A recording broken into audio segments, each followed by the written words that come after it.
Welcome to the Spotlight on Marketing, brought to you by Lloyd, headhunters in the B2B marketing space. I'm your host, Karen Lloyd, and today I am joined by Gary Gonsalvez. He's the marketing director of Coveo. And with over 20 years' experience, he's consistently been delivering 10 times growth by using strategic focused marketing. Now, it'd be easy to think that there's just that one model to grow your B2B business and perhaps to stay in that lane. But Gary has worked with both sales-led and product-led growth. So today I've invited him to talk about the real difference between these growth models and which ones might be right for a business. So if you're torn between product-led growth or sales-led approaches, or you're struggling to scale with enterprise clients or wondering if a hybrid model could work for you, this episode's for you. So welcome, Gary. Thank you, Karen. It's great to be here. Great stuff. What would you say the fundamental difference is between product-led and sales-led growth for scaling businesses? Yeah, so I think it's a very good question. The fundamental difference is where you place the burden of education value demonstration. I think, in PLG, the product experience itself has to guide customers through understanding their problem, evaluating solutions, recognizing value. On the other hand, in sales-led growth, you use human expertise to bridge that gap. So when I was at Pledge, every part of the product experience had to guide users towards understanding value and taking the next step towards conversion. So whether that is the sign-up form, their first login experience, the dashboard, onboarding, even when the users haven't entered data yet. So, the teams were constantly testing these touch points, spending time on customer calls, understanding what tasks they were trying to complete, and then product testing, right? And then the key thing that's so important is that product marketing founders, all the teams, all hearing the same customer feedback and iterating quickly. On the other area, was all around customer support. This becomes absolutely critical in PLG because every support ticket is potentially product intelligence. When users get stuck or confused, that's a conversion killer. You need to fix that product experience, that identify friction points, and then feed them directly back to the product for rapid fixes. So if you compare that to kind of sales-led, where I've been working at Coveo or SAI Global, very sales-heavy, sales-led organizations, you're orchestrating a much bigger, much more complex operation. You need product, you need marketing, you need sales, you need alliances, all synchronized around the same customer understanding. And then the feedback loops are longer, they're more strategic. Instead of daily iterations, you're making quarterly pivots based on deal patterns and competitive intelligence. So I'd say, customer support plays a much more traditional role, handling post-sale service while sales teams gather most of the product feedback through deal conversations. So yeah, I think that's the big difference is PLG requires rapid testing, iteration capabilities, while sales-led requires more sophisticated relationship management and longer-term strategic thinking. Yeah, and I suppose the product-led is also more data-driven, isn't it? Because if you think about it, everything's recorded, and as you said, a ticket can give you that information, whereas sales-led could be much more intuitive about a salesperson. So there's like a bit of a difference there in that side. Would you agree? Absolutely. Data is so fundamental in PLG. At Pledge, we were looking at the data as soon as someone clicks on an ad, straight to the website, straight to the in-product experience. What is that experience when they enter the product for a free trial? What is the drop-off rate between, free trial within the 2-week period that we gave them, then looked at, conversion rates post-free trial. So, understanding that whole data, customer journey through data, through touch points is such an important part of PLG. It's what drives the whole business, and especially the go-to-market plan and the go-to-market strategy, because you're constantly iterating based on that feedback from the data that's, you're analyzing. Because with product-led growth, it needs to generally be a self-serve product, doesn't it? Would you agree? Because otherwise, what types of business do you think are suited for each business growth model? So over the years, speaking to customers, partners, prospects, I've learned it's really about understanding what tasks your customer are trying to do and how much support they need to complete it successfully. I think in the PLG works when customers have a well-defined task that they need to accomplish. For example, at Pledge, sustainability managers had a clear, urgent need. They would say, I need to produce an ESG report for the board in 6 weeks. And they could easily evaluate whether our platform helped them complete that task. We could test our way right to the customer, right through the onboarding experience, because the customer journey was predictable most of the time. On the other hand, where it's sales led becomes essentially when the customer tasks is more ambiguous. I think, at Coveo, SAI Global customers might say, you know, if I take SAI Global, it's a risk management company. They might say, I think we need better risk management, but I don't know where to start. So, you can't solve that level of uncertainty through product experience alone. So they need consultation to understand what good risk management looks like and then how to structure their approach. So I think that the key insight in understanding the customer's mental model of their task is very important. If I take Coveo, for example, customers know or they want better search, being an AI personalization and search company. But implementing AI search across the whole enterprise system isn't something you can complete in a trial period. So it requires change management, stakeholder alignment, technical, consultation. So it's the process, I think, is key here. So, we constantly tested our assumptions about customer tasks through interviews, usage data, because that's what the customer is trying to do, and that's what they're actually trying to do. So it can be quite different. So yeah, it's really, your assumption about what you're thinking the customer is trying to do versus what they're actually trying to do. That's the complete difference. I think it is what drives this. So in a way, it may seem that product-led growth is easier, and it's like an easier thing because you can see the data, it's more transactional. But could product-led growth really truly scale with enterprise customers? Do you think this is possible? So we definitely encountered this challenge at Pledge. The product, that it could absolutely handle enterprise requirements. We had Fortune 500 companies using it successfully, but enterprise customers have fundamentally different buying processes that aren't product problems. They're more relationship and process requirements, I think. Enterprise buyers, they want reference calls, they want security audits, custom contract terms, procurement processes that take months. These features you can't build into a product experience. And we found ourselves adding sales assist touch points at Pledge. So not the traditional sales cycles, but guided product demos, onboarding, calls to walk enterprise users through the platform, dedicated support for implementation questions. So I think, there's a spectrum here. You might add demo videos on your website, offer guided product tours for enterprise prospects, or provide concierge onboarding for larger deals. But I guess the key to maintaining a PLG efficiency is important while adding human touch points where they truly add value for enterprise buyers. So yeah, I think, PLG can work for enterprise if your product integrates into existing workflows without, having that, real required organizational change.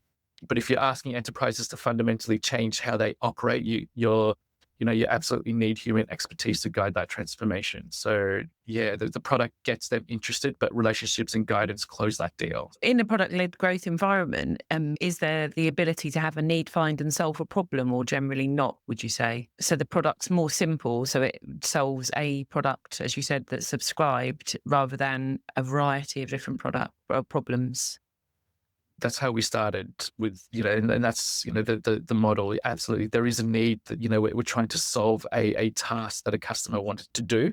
And Pledge built an emissions platform for freight forwarders because, we knew that they had to report on their emissions measurements. They had to provide that to their customers because customers like, a big brand or a manufacturer or a retailer, they don't hold any transportation, right? So they go to their freight forwarder to move their goods. So they have to go to their freight forwarder to go, okay, what is my emissions reporting for moving my goods from A to B? So absolutely, from a PLG perspective, we knew the tasks that needed to be done for freight forwarders. They just needed to measure their carbon footprint from A to B across any modes of transport. And that's how we built that platform. Yeah, brilliant. So it was always that every customer had the same problem, basically. Every customer had the same Yeah. problem, correct? Yeah, they needed to measure their carbon footprint, and that was it. Yeah. Yeah. So they didn't need the need finds. Do you think there's an opportunity for, as we talked about, sort of optimal hybrid approach then that companies adopt? If so, when would that be a good place to bring in? When would a hybrid approach where you're doing a bit of product and a bit of sales led together? So hybrid is where most successful companies end up, but I think timing and execution is critical here. At Pledge, we were transitioning to hybrid when customer feedback revealed consistent patterns. Large companies loved the product but needed more implementation support. The organizational challenges is significant. Your PLG team in an organization is optimized for speed and self-service. They want to test and iterate rapidly. However, your sales team within an organization, they want to qualify carefully and control the customer journey. So getting product, marketing, sales aligned around the same customer understanding, it can take months to do this. So what I think is needed is really creating a clear escalation trigger based on customer behaviors and customer or company signals, and then staying agile and adjusting those triggers based on customer feedback. So the key is really designing a seamless experience when customers feel they're getting progressively more support as their needs become more complex, but, not being stuffed between or shuffled between, different systems. So, I think that my view or the key thing here is really designing that seamless experience where customers feel that they're getting the support, but not really, getting stuck between both the sales and the PLG movement or a system, if that makes sense. Yeah, exactly. I suppose because with that approach, you're starting without a very big sales team. Do you think it's easier and cheaper to scale in a product-led side of things versus the sales-led approach? I believe PLG to sales is significantly easier than sales to PLG. And the reason is it comes down to organizational capability. When you start with a PLG model, you build strong muscles for understanding customer behavior through data and direct feedback. You're constantly doing customer calls, testing assumptions, iterating based on what you learn. At Pledge, product and marketing work together daily. We were reviewing data, we were listening to customers, we're testing solutions collaboratively. That customer obsessed culture means that when you add sales later, your reps work and, they work with warmer prospects who already understand product value, I think. Plus, you have more detailed data about what drives conversions. So if you flip it on the other side, I think the reverse transition is much more challenging because you're asking customers to change their buying behavior while, I guess, simultaneously building your organizational capabilities that you don't have. In a sales-led org, typically you operate on quarterly, but planning cycles, not weekly. They often lack product analytics and user tracking capabilities that PLG requires.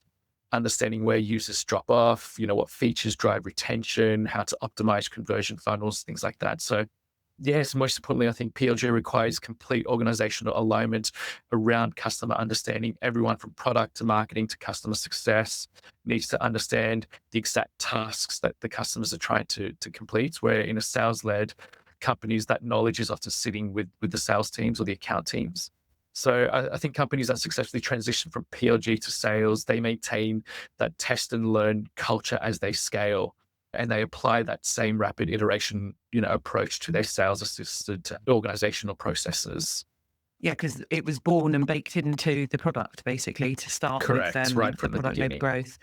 And I suppose, in a way, the company is probably safer if you start with product-led growth, isn't it? In some ways, if you are a startup founder, it's probably a safer bet for you because you're owning the whole of that process from early days, opposed to having a senior salesperson who can come in and then, for whatever reason, they decide to leave the company or go with their book of business. With the product-led growth, all that knowledge and all that information is retained and baked into the business. Whereas the salesperson, the salespeople are humans, aren't they? So they can behave in an amazing way or not, but that affects the business. So as a founder, that is risky because you're relying on one person or a couple of people. Yeah, absolutely. So, you've got all the data, you understand the customer conversions, all the touch points you analyze. So you track everything, the whole customer journey, the whole user journey you are tracking from start to end. And it's also, once they even subscribe, it's also about the churn as well. You look at the churn, you understand the churn, all touch points, all conversations within the data. So it's such a, you house that, you hold it, you analyze it, you iterate, you optimize, you learn, you adapt, so quickly. And then that's, as you said, you build that from day one in a PLG business. Data is so important. The only thing I suppose is with the product-led growth business, and I think you were touching on this at Pledge, is that you're kind of stuck in a lane selling one product and one solution. So if you wanted to then, go to a broader portfolio, what would be the next step for a company who as you know, I know quite a few tech businesses actually. They do a couple of things, and from product-led growth, they do it really, really well.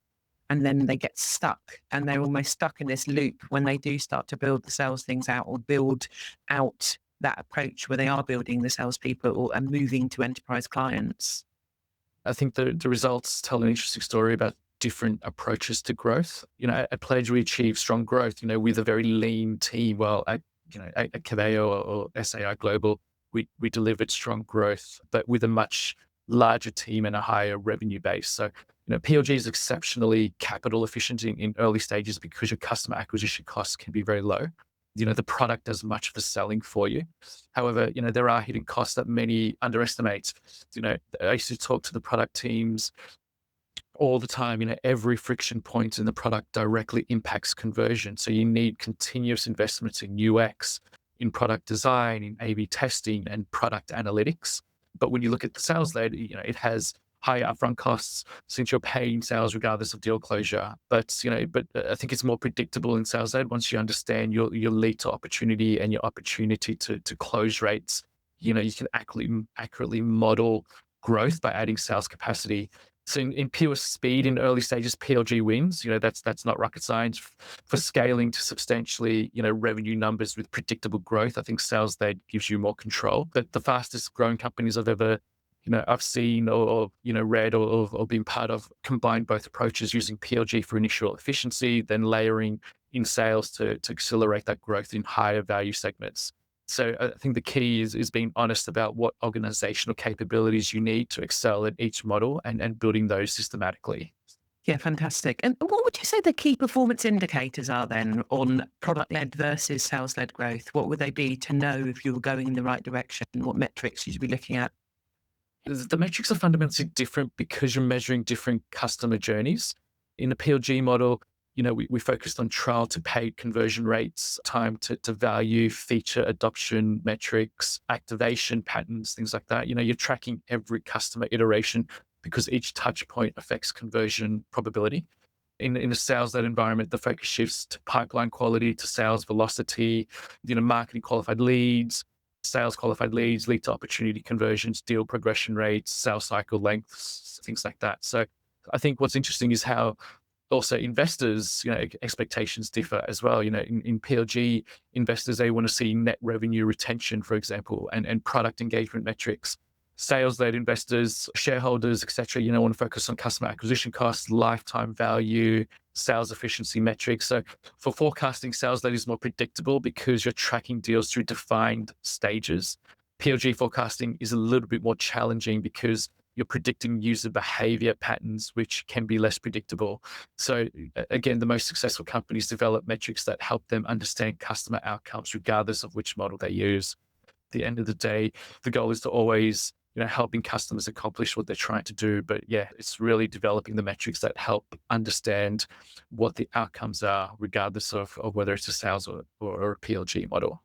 And from your experience, what was your favorite metric or KPI that you were using for the product? Is there like one particular metric you're like, that's the magic one that I look at? Oh, look, at the end of the day, it is subscriptions, right? Yeah. Because that is revenue in the bank. That is what we were optimizing for. Everything was leading to subscriptions in PLG, but we were looking at, anything from click-through rates when, on ads to conversion rates when they went from, the website into the sign-up page. We're looking at, how many went, even if they went up to the sign-up page, if they didn't sign up, why? What was that conversion? Why did they not sign up to do the free trial? Then we looked at the free trial, from sign up to free trial. We looked at free trial to then conversion. So yeah, it's every touch point. But at the end of the day, it's a business. We needed to look at subscriptions, and everything that we did needed to be optimized in order to get to that subscription number. And would you say the contra then on the sales led is monthly recurring revenue once it's signed up? It's or- ARR, Yeah. correct. It's ARR, it's MRR, it's your ACV, all of those metrics. I think the CAC and the LTV is very, very important as well from a marketing perspective, irrespective of whether you're PLG or sales led. It goes beyond just your normal kind of metrics that most marketers would look at. But, we were looking at CAC, we were looking at LTV, we're looking at, the deals time, how fast can we actually get a deal from an SQL to a close, and can we actually reduce that time as well? So, we're looking at all of these, how many days and opportunity was sitting in the system? How do we reduce that? How do we build upon finding more cost-effective routes to market, optimizing the models that we were using? So yeah, we were looking at all of those metrics, And how not could just you? your How can SQL you and reduce MQLs. that? So I think it's $1 million question, but how can you reduce that speed? What's the quickest way? It's what you optimize, and I keep going back to, what you're optimizing for. So, what we would do is, we would look at obviously the high intent campaigns that would run just to help close out. ABM is another big thing that we would use to try and close that sales cycle. Yeah, I think a lot of marketers, generally speaking, would just kind of wipe their hands clean once it reaches SQL. But it's so important that marketing gets involved in, once it reaches SQL, how do you help push these deals through the sales cycle and, close those deals? So ABM, that's key for us. It's advocacy. If we could potentially, would bring other customers into talking to prospects about how, we've helped those customers. So we're bringing customers into those conversations. Would have incentives as well sometimes to try and close that deal. We looked at linearity in the first month, second month, and the third month of a quarter, especially working with sales. How can we help close those deals as soon as quickly? Because, obviously, if you wait for the third month of every quarter to try and win business, then the linearity is quite, it's quite skewed, and that's not good for any forecasting or pipeline or business outcomes. So yeah, there are so many things that you could potentially do, but what's worked for me is a lot of, just focus ABM, looking at the accounts, incentives, really driving, getting existing customers to talk, getting this advocacy, the CSM teams involved. So that's really kind of how we've managed that in the past. Perfect. So, which model of growth do you think creates a stronger competitive advantage for a business? It's a very tough question. It depends on the type of competitive advantage you want to build. I think with the PLG model, you can create powerful network effects and usage-based, advantages. For example, at Pledge, every sustainability report generated through our platform, it created data that improved our benchmarking capabilities for all users. So the more customers we had, the more data that we had, the more valuable the product became for everyone. Sales-led creates relationship advantages that can be extremely defensible. When you work with partners, you build alliances that can create advantages that competitors cannot replicate easily. So, when you integrate into someone else's go-to-market strategy, when your API is connected into another product, that's substantial competitive protection. So I think PLG companies struggle when competitors match their product experience because switching costs can be relatively low without relationship components. But, I've also seen traditional sales-led companies being disrupted completely by PLG competitors who offer significantly better user experiences as well. So I believe the strongest competitive position combines both approaches: PLG for product stickiness and usage-based value, where, your strategic relationships for distribution advantages on the sales side. So yeah, that combination is much harder for competitors to replicate. It requires excellence in both product development and relationship building. So it is a combination of both, to be fair. Yeah, exactly. And what about growing internationally if you're scaling it? Which model do you think lends itself? Because obviously that both different cultures selling to different places. If you're trying to scale globally, trying to sell to someone in the UK is very different, as we know, to Australia or Asia. So is it easier with product-led growth because you can just rework the website? Yeah, cultural differences significantly impacts model effectiveness, I think. PLG works exceptionally well in markets with high digital adoption and self-service preferences. Customers prefer to evaluate and purchase without sales pressure. But in a relationship-focused business culture, sales-led approaches perform much better. I think the key thing is the localization requirements are entirely different. For PLG, you need product localization, you need language, you need currency, compliance features built into the user experience. For sales led, you need market expertise, local sales teams who understand regulatory environments, relationship building norms, things like that. So even within EMEA, you can adapt your approach significantly different by country. Germans, customers, what we found were, they wanted more detailed technical documentation and proof points. The British customers, on the other hand, responded better to business outcome stories and peer preferences or case studies. Same product, completely different messaging and processes. So I think the key is testing your assumptions about customer preferences in each market rather than assuming a global consistency would just one size fits all. Fantastic. So based on your experience, because you work for IBM, you work for startups and scale ups, do you have like a framework or like definitive recommendation on why they should choose one or the other?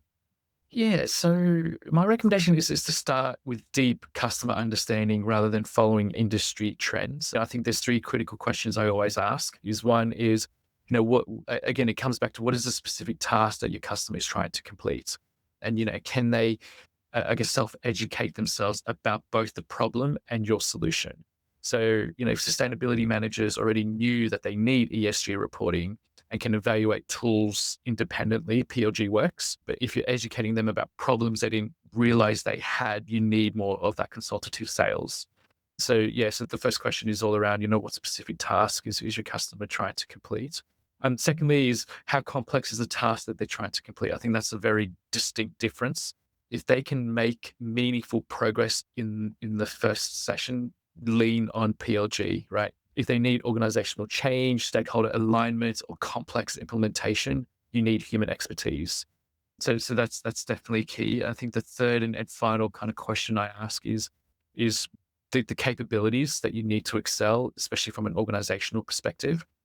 If success requires rapid iteration, A/B testing, exceptional product experience, align product and marketing tightly around the PLG model. But if you need relationship building, domain expertise, complex deal orchestration, aligned product marketing, sales, alliances, all around that approach. So yeah, at the end of the day, whatever you choose, you must be willing to test assumptions, iterate quickly, make decisions based on customer feedback rather than internal preferences. I've seen it fail at both models because companies spend too much time planning and not enough time learning from actual customers. So I think the future belongs to companies that can execute both efficiently, but you need to master one model first through obsessive customer focus and rapid iteration. That's what I would say. Exactly. And no matter what you're selling, as you said, you start with the task and then you look at the complexity and can someone actually understand what you're selling? And if they don't, then it's definitely going to be sales led. But you do, I was just thinking, you've worked on both sides, but generally when people are hiring, they say, we want someone from product led and we won't look at anybody that hasn't got product led growth. On sales led, it's slightly different. They're more open to hiring marketers who've worked in the different models. But for product led, people are fanatical about that. So why do you think that's the case? Do you think that it is like such a specific skill set and you can't go from one to the other, which you have done? So I was very fortunate to go from sales led to product led. To be completely honest, it is a very, very different skill set. And the reason why product led is a very different skill set is product led, you have no sales teams, right? So the whole go-to market sits within marketing and product. So you have to understand the whole customer journey. You have to understand every touch point. You have to monitor, you have to track, you have to, test, you have to iterate, you have to change. It is a very different marketing experience in the PLG because you're not relying on just doing an event, right? Or a sales lead, it's ABM, it's events, it's webinars where you can track. Then your SDRs can follow up. You work with your sales teams to build out your MQLs, your SQLs, etc. It's a very different marketing experience and requirement. In the PLG, none of that happens. It's all the data that you have to analyze. You have to track everything. It's a very different skill set. So if you haven't worked in PLG, going to that is quite a hard change. And that's something that I had to really pick up on is because every conversion, every data point, everything you had to test and you had to make sure that you optimized it because the product did the selling, right?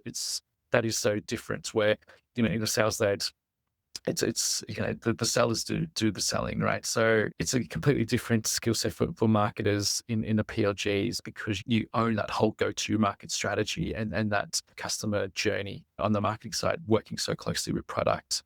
Yeah, because in a way, marketing is the sales function because Correct. they're the Yeah, ones because making it you happen. It's like the puppet masters of the purchasing exactly process. you have to drive, you have to get them to the website, you have to get them in the product, you have to make sure your product messaging is so key, and it hits the mark straight away, because once they're in the product, the product has to be built to show that value that they need, right? Because once your free trial or your freemium or your whatever that is that you built out ends, then you need them to convert straight away. So once they leave that free trial or freemium model, you have to capture them straight then and there, otherwise you'll lose them. So it's the messaging, it's the product, it's the iteration, it's the constant changing, it's the constant updates, it's the constant iteration that you have to do daily to optimize that funnel, because it's just fundamental. Sales led marketing is very, very different.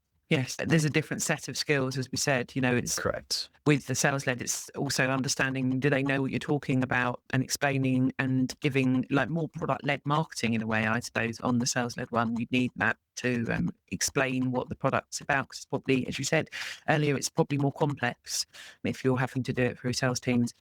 Just of interest, when you joined, did you go in saying, I'm joining a product-led growth, or did it evolve into a product-led growth? Did you think you were joining a sales-led growth business, or No, I knew straight away it Yeah. was product-led growth, and that was key for me, because I wanted to do both. Yes. So it was right from the start. It was always product-led growth, and I knew that, and that was just from a personal career perspective and personal kind of skill set that I wanted to learn for myself, because I've never done that. You learn so many different skill sets around product-led than sales-led, but both skill sets is so important, right? So it's I knew straight away it was product-led when I went and worked for a PLG business. Fantastic. Well, we're nearly out of time. So is there anything I haven't asked you that you'd like to talk about before we leave? No, I think if, at the end of the day, I think, whether, I think my mantra is whether your product sells itself or whether your sales sells it, you're still solving human problems. Never forget that behind every conversion metric is the person trying to just do their job better. That's the key thing for me, I think, that's what I always kind of live by. That's what I always think about, through my whole marketing career. And I think that's very, very important for people to know as well. Yeah, that's great. That's a really good thought, that at the end of the day, follow the data, follow what it says, know your customer, and then follow the model and the framework within those models. But no matter what it has, if you have the best interest of the customer at your heart and looking at that, then that you can't go wrong in either side of marketing. Yeah. Well, it's been really interesting. I'm really thrilled because I speak to so many people who get very caught up in the sales led, the product led, and that's why I wanted to have this conversation. So it's been really insightful, Gary. So thank you so much. Thank you so much for having me, Karen. It was really amazing. It's great to chat, and I really enjoyed it myself as well. Thank you. Excellent. So thank you again to Gary, and thank you for listening. I hope you've found clarity in your business model, and you can perhaps use one of Gary's framework to create a stronger competitive advantage, perhaps a hybrid approach. I'm really lucky to be a podcast host and speak to brilliant marketeers like Gary, but I'm also a passionate marketeer myself and a headhunter and managing director of Armstrong Lloyd, sales and marketing search firm. So if you're looking to grow your team and you'd like a conversation with me about what the current market looks like, please drop me an email at karen@armstronglloyd.co.uk. I would love to hear from you. But bye for now. Until next time, keep shining the spotlight on marketing.